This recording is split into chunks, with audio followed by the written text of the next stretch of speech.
and I'm going to show you a slideshow today that was collaboratively made by a bunch of teachers during a professional learning practice activity. Darren Korapatwa, who is from Canada, and you guys need to clap for that pronunciation of that name. That was hard. Anyway, Darren sent a tweet out several years ago and said he'd like to play. And so I came back and said I did. So I did the first 2 slides there. And this was a slideshow that was meant to be taught for teachers to explain learning well. Pick a photo off the web and then make a statement about learning well.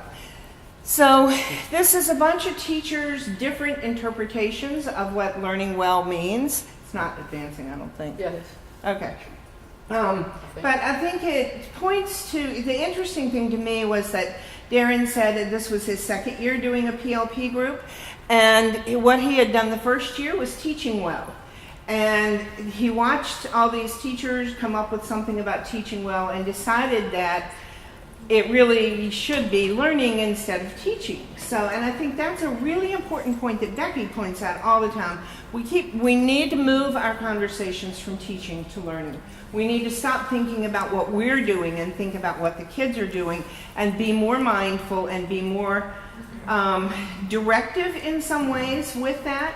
One of the things I really liked about what Sylvia had to say was she said, you know, making is not putting a bunch of junk in a room and throwing the kids in there. It's having a direct purpose. It's setting up learning goals, but it's also leaving a lot of choice to them. So we need to think about having fun, obviously. We need to think about who's in charge and who's making the decisions that allow them to really grow and change. So we need to think too about what kids do when they don't know what to do. So we need to give them strategies for that. We need to think about replication versus creation or versus construction.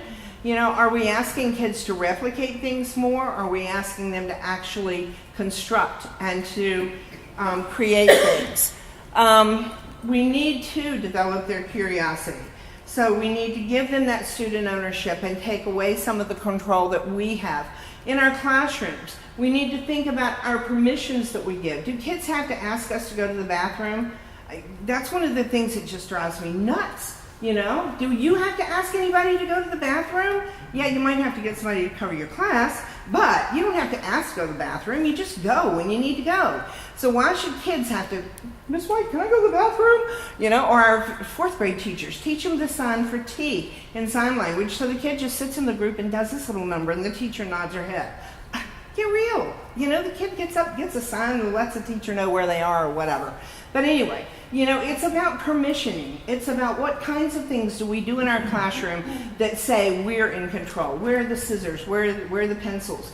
Where are the materials that the kids need? You know, can they just get up and go get them anytime they want to, or do they need to ask it? Do they need to turn in their shoe when they borrow a pencil? You know, and get their shoe back at the end of class. Think about the things we're doing that say to the kids, we're in control. The other thing we need to really think about is the interdisciplinary thing. You know, you and I in our real lives never sit and just do mathematical thinking or just do literacy kinds of things or just do scientific thinking or just think about history. We're intertwining those things all of the time. And we need to, you can just go back to the first one and leave it there if you would. We're intertwining those things all of the time in our real lives, and we need to teach kids that life is interconnected in those ways too, and we need to deal with that.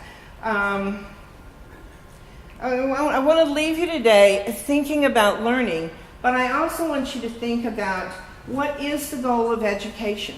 You know, I understand that it's learning. I understand that our job is to teach. But what does it mean to teach? What is the definition of teach? I challenge you to go back and look that up in the dictionary. And then Google what is teaching. You know, the definitions that are out there are just unbelievable. Some of them are very controlling. Some of them are not very controlling. But the ultimate goal is student learning, and I think that's what we need to think about, is how can we help our kids learn well.